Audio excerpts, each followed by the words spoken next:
हे पापी स्त्री, तेरे ऐसे दुष्ट वर्तन के कारण आज मैं तुम्हारे घर को छोड़ दूंगी। मित्रों, माता लक्ष्मी कहती है, घर में रोज झाड़ू लगाने वाली औरतें कौन सा पाप करती है, तथा ये 3 प्रकार की झाड़ू भूल से भी घर में मत रखना, अन्यथा भयंकर गरीबी आती है। घर में रखी हुई झाड़ू भी आपके भाग्य को प्रभावित कर सकती है। प्रिय दर्शकों, झाड़ू को शास्त्रों में माता लक्ष्मी का प्रतीक माना गया है। अगर सही तरीके से इस्तेमाल की जाए तो यह इंसान को माला माल बना सकती है, लेकिन अगर झाड़ू से जुड़ी कुछ गलतियां कर दी जाए तो वही इंसान कंगाल भी हो सकता है। हमारे सनातन हिंदू धर्मशास्त्रों में झाड़ू से जुड़े हुए कई शगुन और अपशगुन बताए गए हैं। झाड़ू को लेकर कुछ काम बिल्कुल भी नहीं करने चाहिए, अन्यथा जीवन में परेशानियां आने लगती हैं। झाड़ू को सही दिशा में और सही ढंग से रखना बहुत जरूरी है, वरना यह माता लक्ष्मी की बहन अलक्ष्मी को आकर्षित करती है, जो कि दरिद्रता और संकटों की प्रतीक मानी जाती है। तो चलिए अति विलंब ना करते हुए आज की कथा को शुरू करते हैं। तो मित्रों, सच्ची श्रद्धा से कमेंट में जय मां लक्ष्मी जरूर लिखें। मित्रों, एक समय की बात है, किसी नगर में एक अत्यंत धनवान सेठ अपनी पत्नी के साथ रहा करता था। वह भगवान श्री विष्णु का बड़ा भक्त था। प्रतिदिन उठाकर तुलसी में जल देता था। उनकी नित्य पूजा आराधना करता था।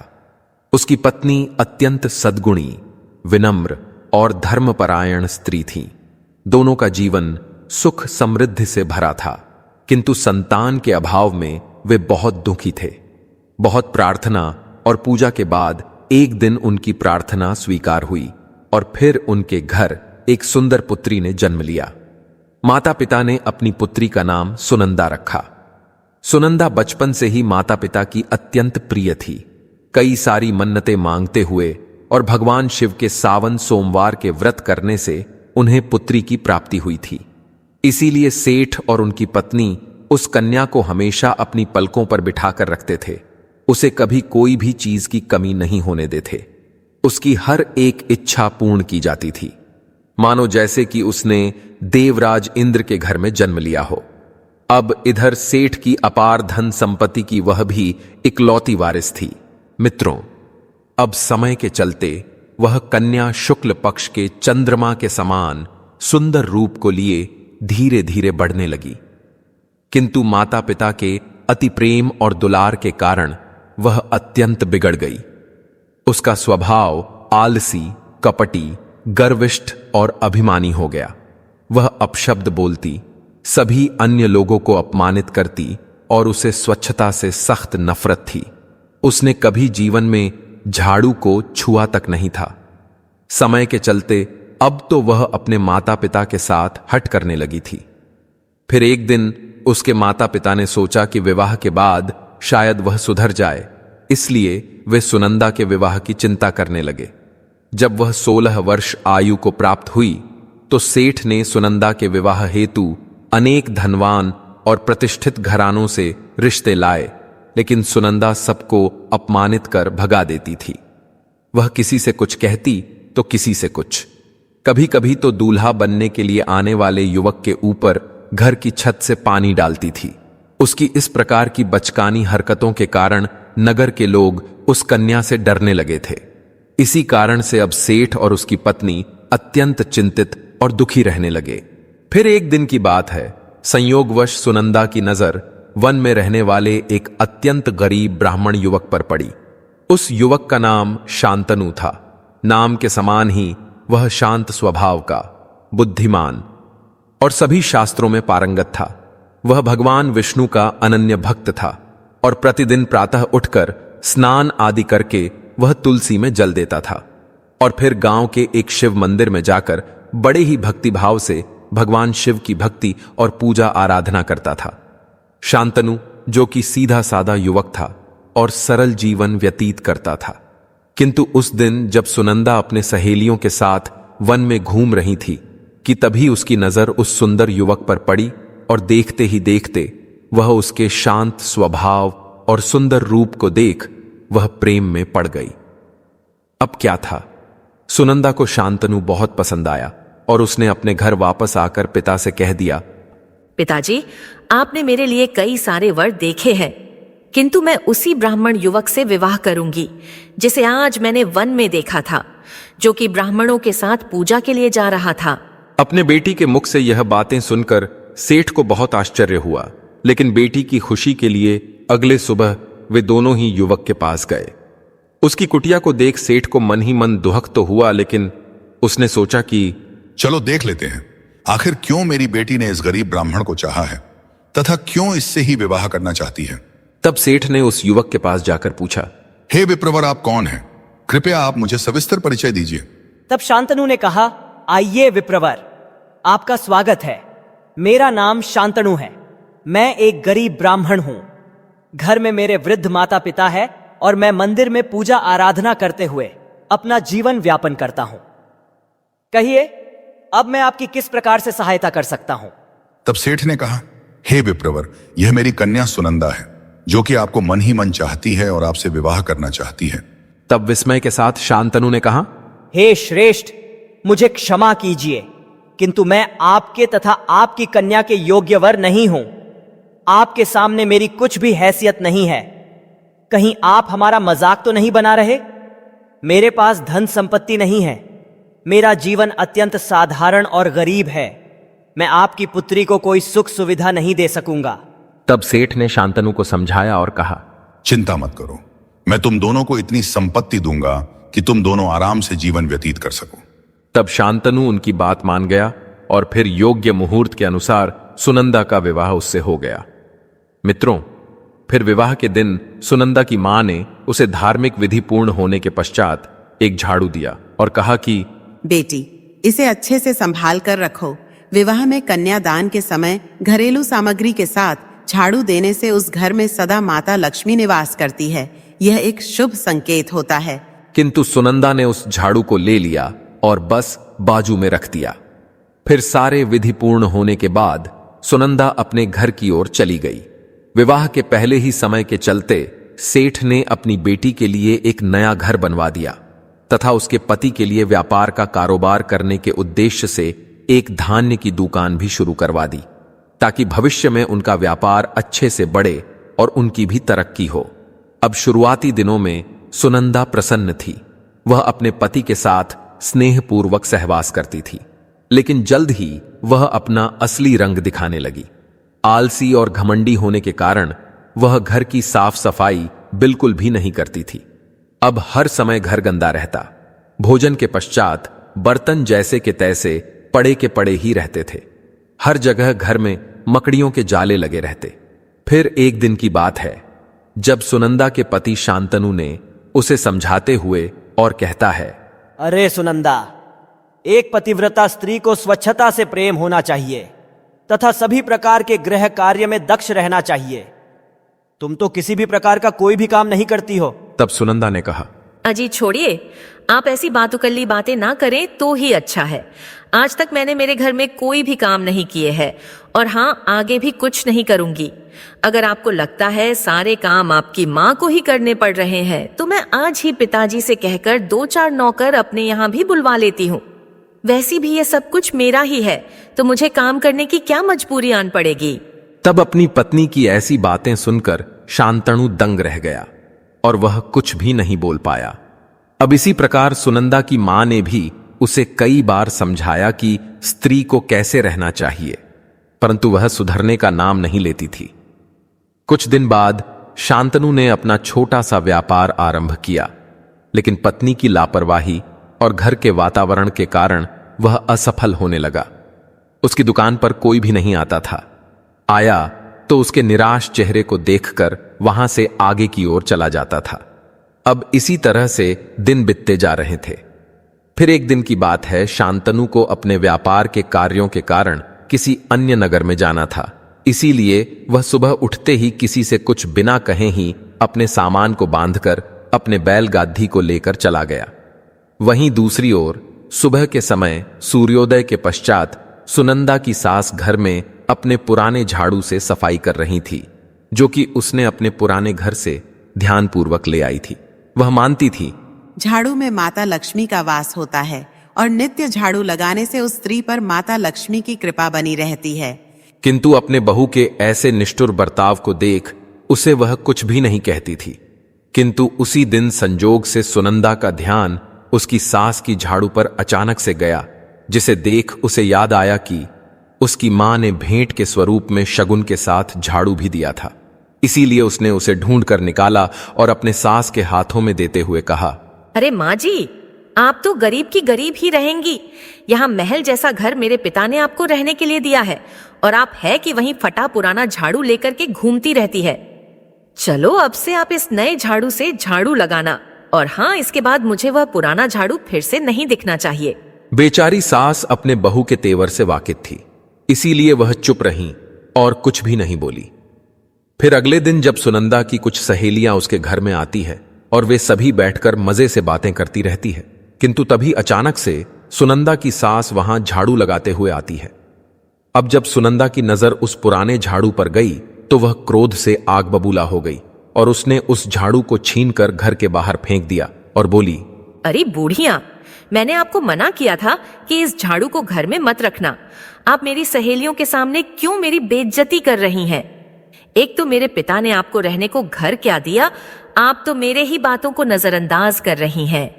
अगर आपको यहाँ रहना है तो मेरे ही वसूलों के साथ रहना होगा, अन्यथा आपको इस घर में रहने की कोई आवश्यकता नहीं है।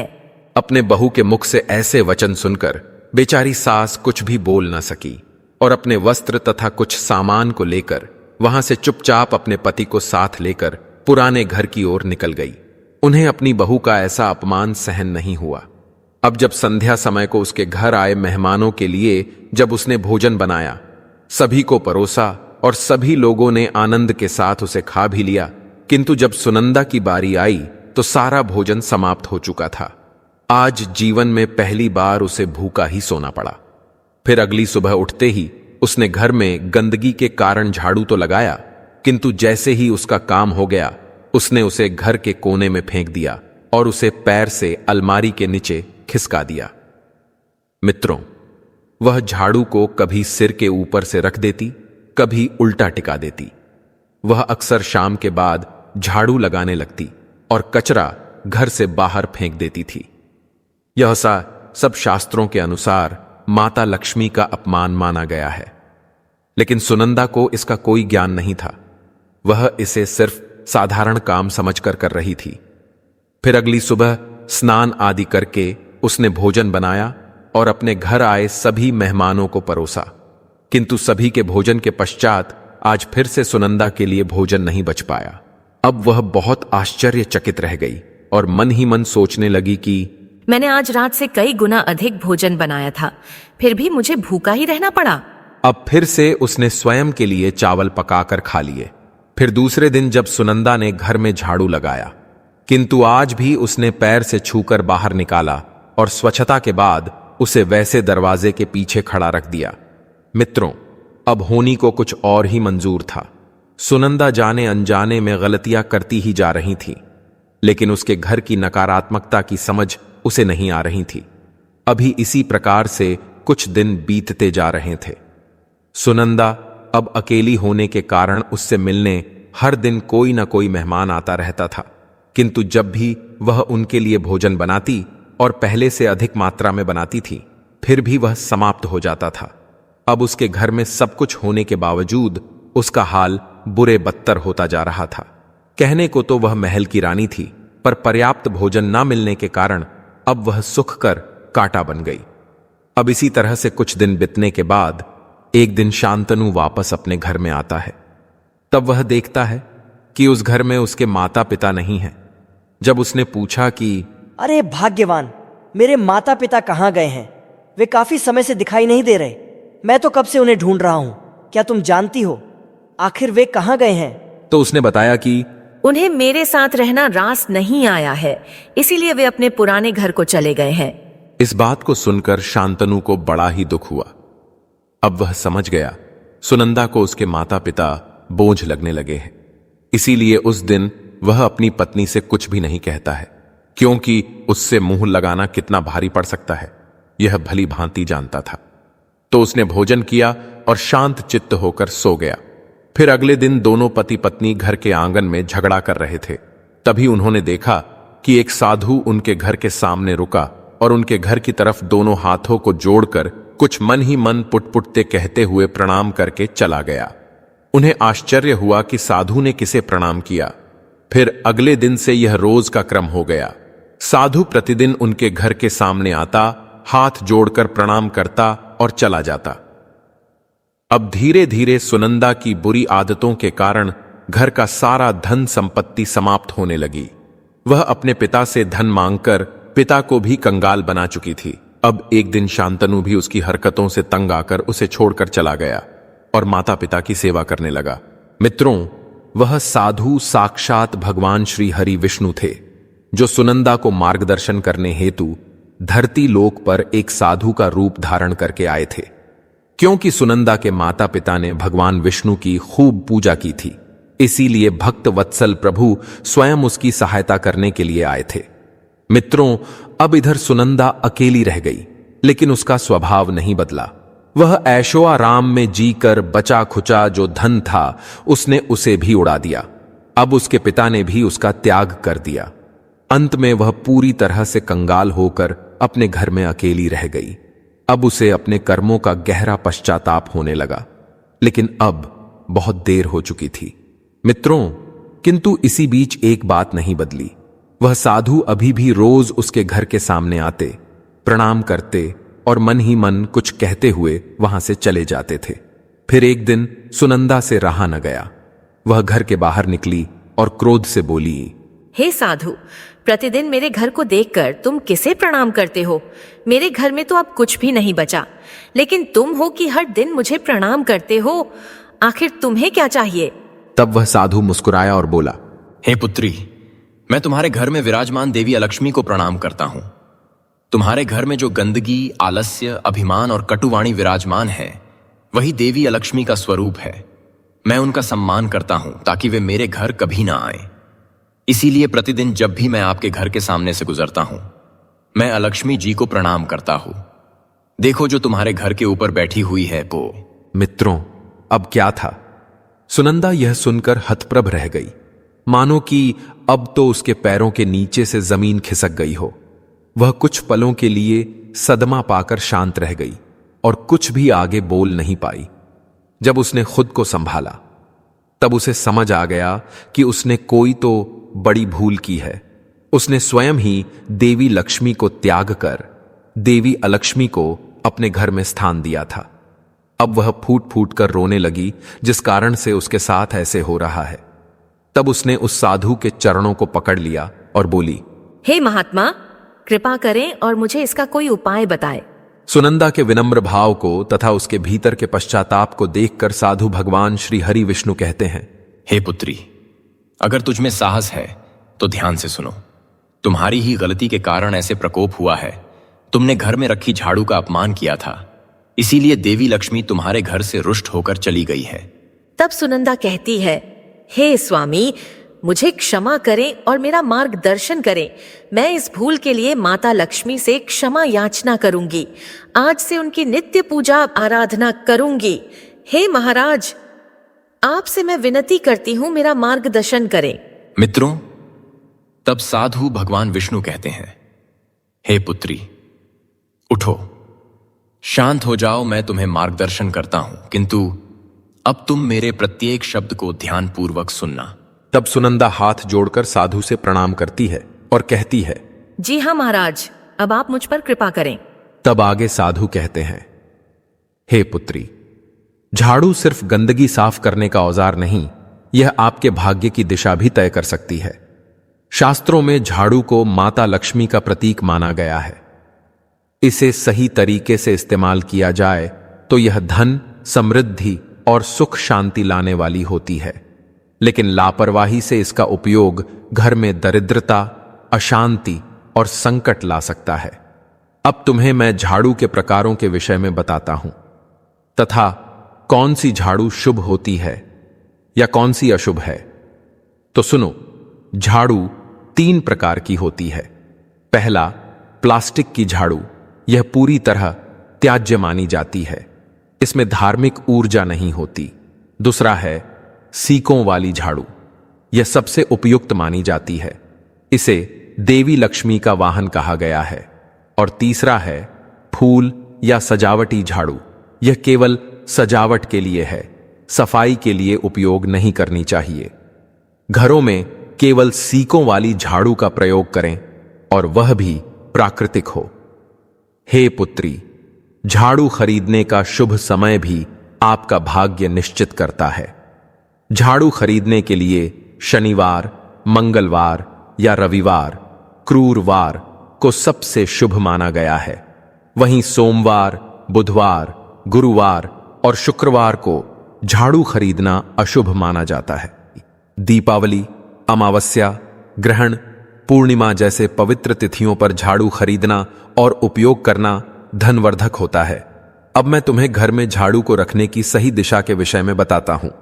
ईशान कोण, उत्तर पूर्व में झाड़ू बिल्कुल न रखें। यह पूजा स्थल होता है, देवगण अप्रसन्न होते हैं।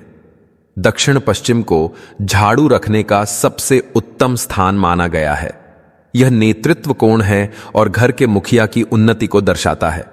झाड़ू लगाने का सही समय और उसका प्रभाव के विषय में जान लो कि सुबह सूर्योदय से पहले का समय जो होता है वह सबसे शुभ होता है, जिससे घर से दरिद्रता, रोग, ऋण और नकारात्मकता का नाश होता है और मां लक्ष्मी प्रसन्न होती हैं। दोपहर का समय जो होता है वह सामान्य होता है, वह न शुभ न अशुभ होता है। विशेष लाभ नहीं होता लेकिन हानि भी नहीं होती। केवल अत्यधिक गंदगी होने पर झाड़ू लगाएं। और संध्या, सूर्यास्त के समय और बाद में का समय जो होता है वह अत्यंत अशुभ। देवी लक्ष्मी घर छोड़ देती हैं और देवी अलक्ष्मी, दरिद्रता का आगमन होता है। यह समय रात्रि देवताओं का माना गया है, जिसमें झाड़ू लगाना वर्जित है। रात में झाड़ू लगाने की मजबूरी हो तो क्या करें? यदि किसी कारणवश रात में झाड़ू लगाना पड़े, जैसे दूध गिर गया हो या कांच टूट गया हो, तो झाड़ू से गंदगी एक जगह समेट कर रख दें। वह कचरा बाहर न फेंकें और कचरा सुबह सूरज उगने के बाद ही बाहर डालें, क्योंकि यह माना जाता है कि रात में घर का कचरा बाहर निकालना घर से लक्ष्मी के जाने का संकेत होता है और धन का नाश करता है। उसे कभी उलटा या बिखरा हुआ नहीं छोड़ना चाहिए। झाड़ू को घर में सबसे कोने में ढककर रखना चाहिए, जैसे लक्ष्मी को सम्मान दिया जाता है।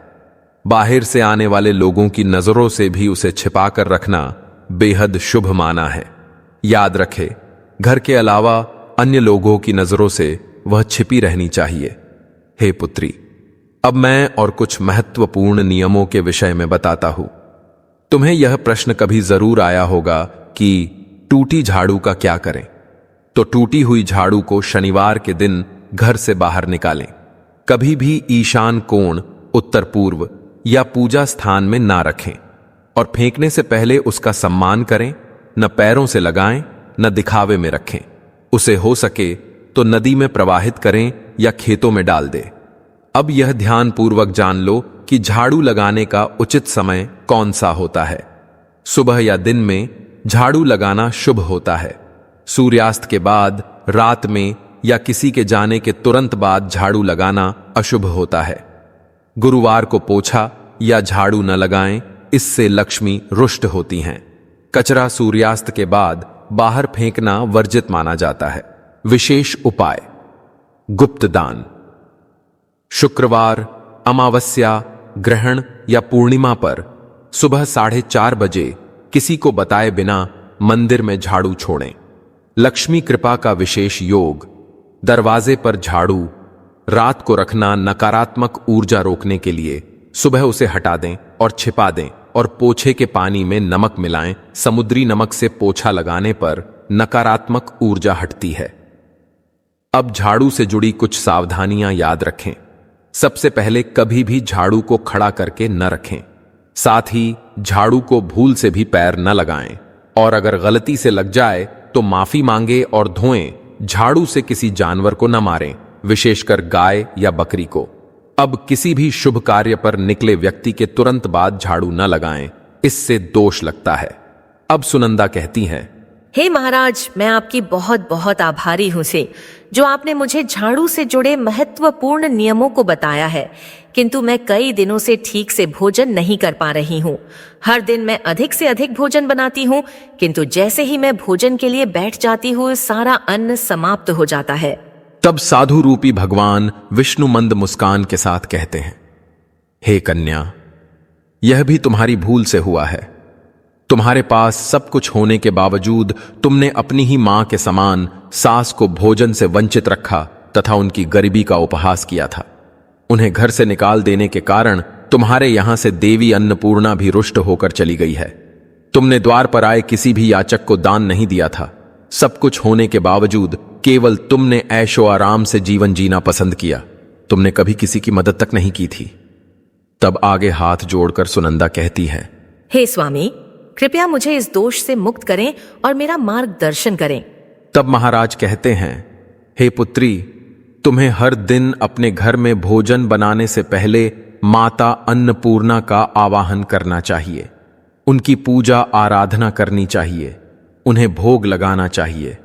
आज तक तुमने ऐसा कुछ भी नहीं किया था। तब सुनंदा कहती है, हे महाराज, कृपा करके इस विषय में मुझे विस्तार से बताइए ताकि भविष्य में ऐसी गलती कभी नहीं करूंगी। आपका मार्गदर्शन ही मुझे चाहिए। तब महाराज कहते हैं, हे पुत्री, अब ध्यान से सुनो। देवी अन्नपूर्णा ही जगत के पालन पोषण का कार्य करती है। इसीलिए जब भी तुम भोजन बनाने के लिए जाओ तो उनकी आराधना जरूर करना। देवी की आराधना करने से घर में कभी भी अन्न धान्य की कमी नहीं पड़ती है। प्रतिदिन आटा घोलते समय माता अन्नपूर्णा की छवि अपने ही हाथ की हथेली से बनानी चाहिए, जैसे कि आटे की रोटी पर संपूर्ण दाएं हाथ का निशान बनाना है और उन्हें विनम्र आह्वान करते हुए इस मंत्र का जाप करना है। ओम अन्नपूर्णे सदापूर्णे शंकर प्राणवल्लभे ज्ञान वैराग्य सिद्ध्यर्थम भिक्षाम देहि च पार्वती। अर्थात, हे अन्नपूर्णा देवी, आप सदा संपूर्ण रूप से पूर्ण हैं। आप भगवान शंकर की प्राण प्रिय हैं। कृपया हमें ज्ञान, वैराग्य और सिद्धि प्रदान करने हेतु भिक्षा दीजिए। आज हमारे हाथों से सभी को भोजन प्राप्ति करा दीजिए। सोमवार और शुक्रवार को माता अन्नपूर्णा का स्मरण विशेष फलदायक होता है और सोमवार और शुक्रवार को माता अन्नपूर्णा का स्मरण विशेष फलदायक होता है। साथ ही प्रतिदिन भोजन बनाते समय एक रोटी या अन्न का कुछ हिस्सा गाय, कुत्ते, कौएं और जरूरतमंदों के लिए अलग रखें। रसोई में साफ सफाई का विशेष ध्यान रखें। इससे लक्ष्मी और अन्नपूर्णा दोनों का वास होता है। हे कन्या, अब तुम जाओ और अपने पति, सास, ससुर के चरण पकड़कर क्षमा मांगो। वे तुम्हें माफ कर देंगे और एक नए जीवन की शुरुआत करो। तब सुनंदा उस साधु को बारंबार प्रणाम करती है और वहां से अपने पति के पुराने घर की ओर चली जाती है। तब उनसे कहती है, स्वामी, मुझे क्षमा कीजिए, यह सब कुछ मेरी ही गलती के कारण हुआ है। तब उसकी सास कहती है, हाँ बेटी, चलो हम तुम्हें माफ कर देते हैं और आज सब लोग साथ मिलकर रहते हैं। अरे शांतनु, चलो अब तुम अपने पत्नी का हाथ पकड़ लो और उसे माफ कर दो। इस बेचारी को अपने के पर पश्चाताप हुआ है। संसार में सबसे बड़ा कर्मों का फल पश्चाताप होता है। अब वे सभी अपने घर को वापस चले जाते हैं। अब सुनंदा ने अपने घर में आते ही झाड़ू की पूजा की और उस पर हल्दी कुमकुम से उसका स्वीकार किया और तदनंतर उसने रसोई में जाकर भोजन बनाया और साधु के कहे अनुसार माता अन्नपूर्णा की पूजा की और सारा भोजन पकाया। फिर सभी लोगों ने आनंद के साथ उस भोजन का आस्वाद लिया। विशेष तो यह बात थी कि आज कई दिनों के बाद सुनंदा ने पहली बार भर पेट भोजन किया। अब उसे एहसास हुआ कि उसने कौन कौन सी गलतियां की थी। अब वह पतिव्रता और गृह कार्यों में दक्ष स्त्री बन गई थी। अब हर दिन वह तुलसी में जल देती और पूजा आराधना करती थी और सही समय पर घर में सफाई तथा झाड़ू लगाती थी। तो मित्रों, इस कथा से हमें शिक्षा मिलती है कि घर में गंदगी, आलस्य, कटुवाणी और अभिमान से देवी अलक्ष्मी का वास होता है और जीवन में दुहक, दरिद्रता का आगमन होता है। इसलिए सदैव स्वच्छता, मधुर वाणी और विनम्रता का पालन करना चाहिए। तो मित्रों, आशा करते हैं कि आपको यह कथा अवश्य ही पसंद आई होगी। तो वीडियो को लाइक और चैनल को सब्सक्राइब करना मत भूलिए। आप सभी का धन्यवाद।